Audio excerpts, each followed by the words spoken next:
વિદ્યુત કોષ જોયો. વિદ્યુત કોષની અંદર આ ઉપરનો ભાગ છે કેપ વાળો ભાગ, એને શું કહેવાય?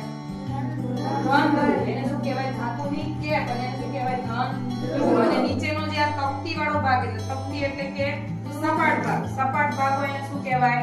ઋણ ધ્રુવ. હવે આપણે એની સાથે આ જોડાણ કરી દીધું, અહીંયા કરી દીધું, અહીંયા, અને આની સાથે શું જોડી દીધું આપણે? અહીંયા બલ્બ જોડી દીધું. બરોબર? આ આખો શું થઈ ગયો? પરિપથ પૂરો થઈ ગયો. એક પરિપથ થઈ ગયો. હવે એને આપણે આની સાથે જોઈન્ટ કરશું અહીંયા આવી રીતના. એટલે બલ્બ છે એ પ્રકાશિત થયો. બલ્બ ક્યારે પ્રકાશિત થાય?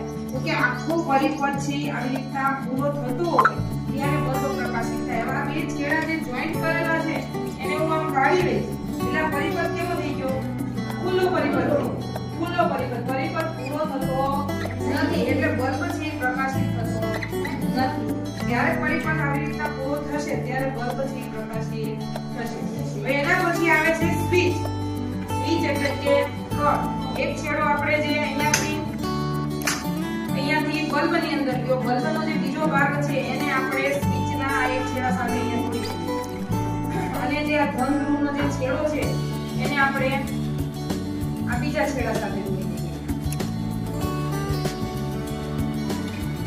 થઈ ગયું? હવે આ સ્વિચ છે એની અંદર અહીંયા વચ્ચે શું છે? થોડી જગ્યા છે. એને પરિપથ છે પૂરો થતો નથી. હવે એની અંદર આપણે આ કળ એને આપણે અહીંયા ફિટ કરશું કે શું થશે? બલ્બ પ્રકાશિત થશે. કયો બલ્બ પ્રકાશિત? કેમ? તો કે આખો વિદ્યુત પરિપથ પૂરો થઈ ગયો. અને વિદ્યુત પરિપથની અંદર વિદ્યુતનું વહન કઈ બાજુથી કઈ બાજુ થાય? ધનથી ઋણ થાય કે ઋણથી ધન થાય? ધનથી ધનથી ધન ધ્રુવ આ બાજુ છે. ધન ધ્રુવથી આ ઋણ બાજુથી પરિપથ આખો થાય. ફરી વખત અહીંયા આપણે સ્વિચ લગાડી દઈએ. પરિપથ શું થઈ ગયો? પૂરો થઈ ગયો. હવે સ્વિચની જગ્યાએ આપણે વિદ્યુતના સુવાહક અને અવાહક જુઓ. તો તે પ્રકાશિત થાય છે. તે રીતે આપણે જોયું.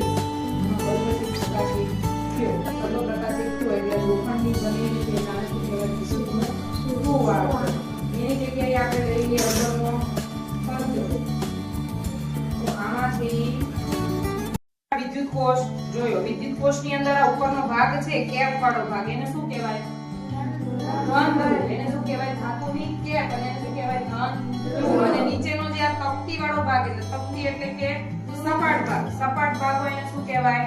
ઋણ ધ્રુવ. હવે આપણે એની સાથે આ જોડાણ કરી દીધું, અહીંયા કરી દીધું, અહીંયા, અને આની સાથે શું જોડી દીધું આપણે? અહીંયા બલ્બ જોડી દીધું. બરોબર? આ આખો શું થઈ ગયો? પરિપથ પૂરો થઈ ગયો. એક પરિપથ થઈ ગયો. હવે એને આપણે આની સાથે જોઈન્ટ કરશું અહીંયા આવી રીતના. એટલે બલ્બ છે એ પ્રકાશિત થયો. બલ્બ ક્યારે પ્રકાશિત થાય? તો કે આખો પરિપથ છે આવી રીતના પૂરો થતો હોય ત્યારે બલ્બ પ્રકાશિત થાય. હવે આ બે છેડા જે જોઈન્ટ કરેલા છે એને હું આમ કાઢી લઈશ. એટલે આ પરિપથ કેવો થઈ ગયો? ખુલ્લો પરિપથ. ખુલ્લો પરિપથ. પરિપથ પૂરો થતો નથી એટલે બલ્બ છે એ પ્રકાશિત થતો નથી.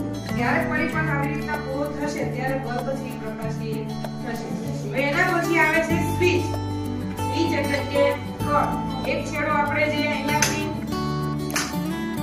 બલ્બની અંદર ગયો, બલ્બનો જે બીજો ભાગ છે એને આપણે સ્વિચના એક છેડા સાથે અહીંયા જોડી દીધું.